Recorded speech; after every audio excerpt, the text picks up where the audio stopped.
again, we're moving to another African country, and this time around, the news is a little bit more positive, but I'm skeptical, so I'm waiting to hear what's going to happen. But the news is Kenya is about to give tax breaks to startups. President William Ruto is always in the news, and for good reasons most times. I like the guy's PR. And this time he said the country startup bill will give tax break to startups, and it will start either next year March or April. And it's basically how it stands, tax break. I don't know how many years they would be giving tax breaks. Maybe their first 5 years or the first 2 years, maybe they will be giving tax breaks. But that is what it is being promised, and it will be in the country startup act, which means that it's enforceable.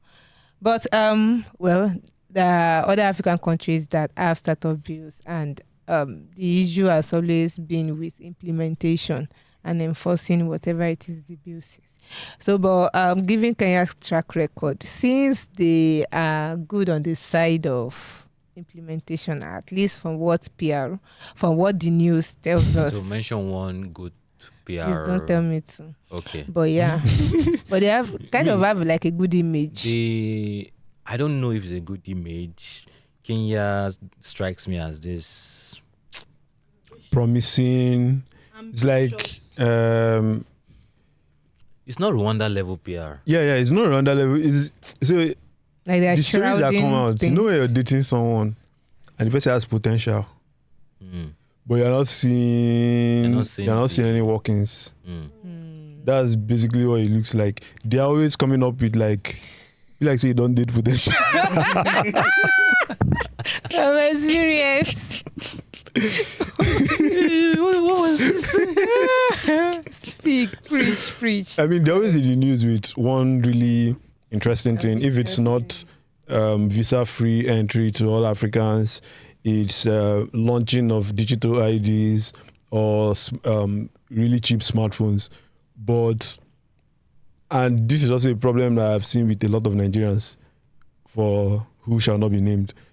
It's almost like we are so fixated on the idea that we are not always looking at execution. So yes, tax breaks are good. But beyond tax breaks, I'm not just going to come to your country because you give me a tax break.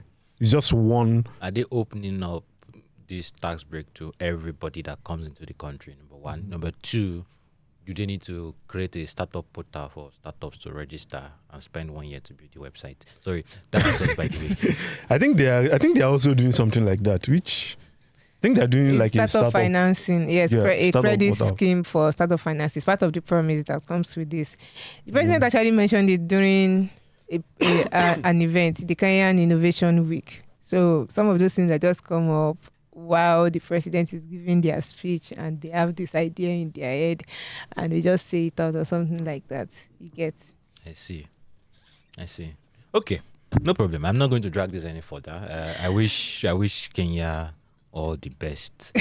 Say all the best. All the best.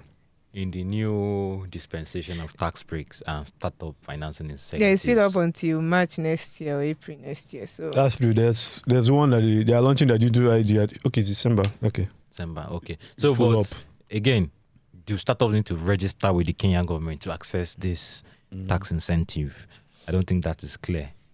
So when what's it called? Initiatives like this come up, we think of it more of we are trying to use it to attract other people from outside that country. But I think we should just look at it from the point of the startups in the countries. Probably encourage them to come up with more innovations, things that will make life easier for citizens.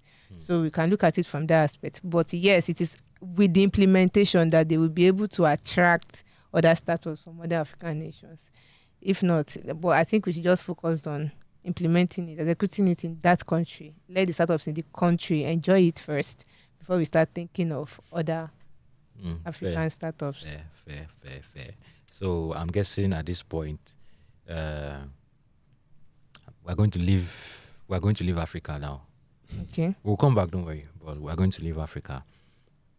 Then come back to Nigeria again to address that fraud thing I talked about in the intro. But